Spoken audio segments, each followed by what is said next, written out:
हर हर महादेव, श्री शिवाय नमस्तुभ्यम। दोस्तों, आज हम आपको संतान प्राप्ति का अचूक उपाय बताने जा रहे हैं, जिसे करके आप संतान की प्राप्ति कर सकते हैं। अगर आपको किसी कारणवश संतान की प्राप्ति नहीं हो रही है, होता है कभी कभी ऐसा कि किसी पितृदोष के कारण या वास्तु दोष के कारण आपको संतान की प्राप्ति नहीं होती है। हजारों बार आप डॉक्टर से दिखा लेते हैं, कई जगह मन्नत मांगते हैं, माथा टेकते हैं, उसके बाद भी आपको संतान की प्राप्ति नहीं होती है। तो आप ये उपाय करके आप संतान की प्राप्ति कर सकते हैं। लेकिन ये उपाय आपको तभी फल देगी जब आप विश्वास के साथ करेंगे। तो विश्वास है तो ये उपाय एक बार करके जरूर देखिएगा।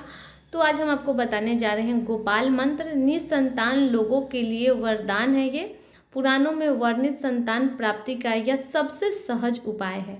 पति पत्नी दोनों को तुलसी की शुद्ध माला से पवित्रता के साथ संतान गोपाल मंत्र का नित्य 108 बार जप करना चाहिए, या विद्वान ब्राह्मणों से 1.25 लाख जप करवाने चाहिए।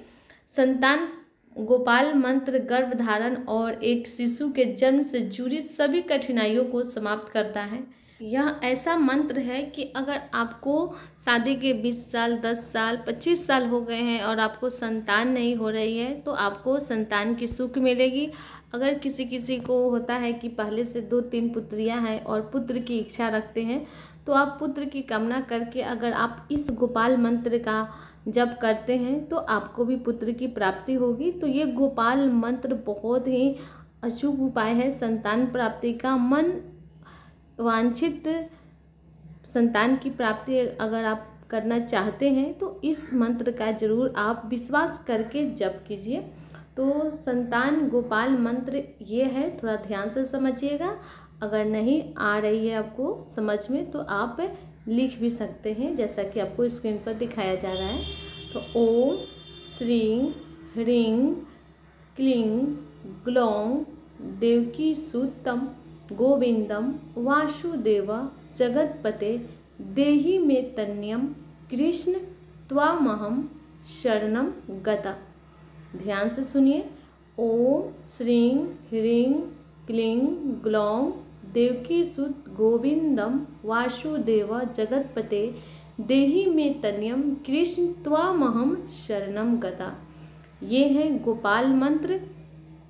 तो ये गोपाल मंत्र आप लिख भी सकते हैं और इसे याद कर लीजिए। इस मंत्र की जप की समान विधि है जो आपको करना चाहिए। इस तरीके से ये जप थोड़ा ध्यान से समझिएगा कि ये जप आप कैसे कर सकते हैं।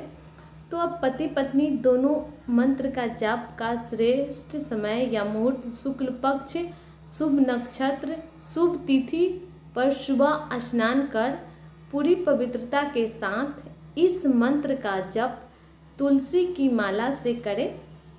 इसके लिए घर के देवालय में जहाँ भगवान की मूर्ति रखे रहते हैं, पूजन करते हैं, तो देवालय में भगवान श्री कृष्ण की मूर्ति या चित्र अगर आप रखे हुए हैं तो उस पर आप चंदन, अक्षत, श्वेत पुष्प यानी कि उजला फूल है अगर आपके पास तो फूल, या पीला फूल, तुलसी दल, तुलसी की पत्ती, मक्खन का भोग लगाकर घी के दीप या कपूर से आरती करें। इस तरीके से आप उनका पूजन करें।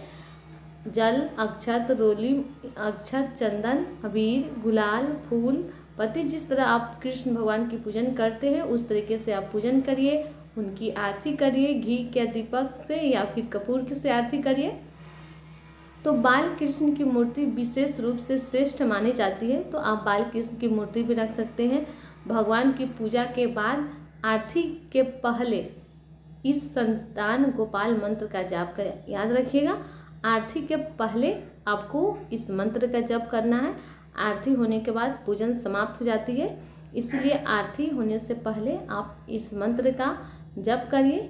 देवकी सुत गोविंद वासुदेव जगतपते देहि मे तन्यम कृष्ण त्वामहं शरणं गता। इस तरीके से आपको इस मंत्र का जप करना है। मंत्र जप के बाद भगवान से समर्पित भाव से, पूरे श्रद्धा के साथ, विश्वास के साथ भगवान से निरोग, दीर्घजीवी, अच्छे चरित्र वाला, सेहतमंद पुत्र की कामना करें। यह मंत्र जब पति या पत्नी अकेले भी कर सकते हैं। अगर आप साथ में करना चाहते हैं तो साथ में भी कर सकते हैं, कोई दिक्कत वाली बात नहीं है। अगर पति पत्नी में से कोई अकेले करना चाहता है वो भी कर सकता है, क्योंकि पति के पास ज़्यादा टाइम नहीं रहता है तो पत्नी भी अकेले कर सकती है।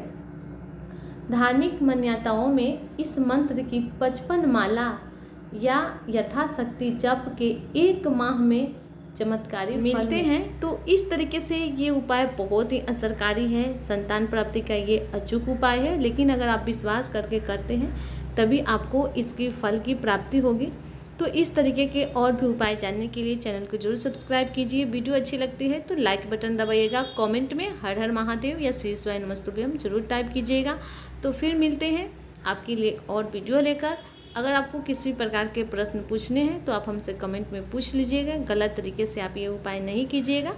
तो एक बार फिर से कहेंगे आप सबको कि आप सबके ऊपर बाबा की कृपा बनी रहे। तब तक के लिए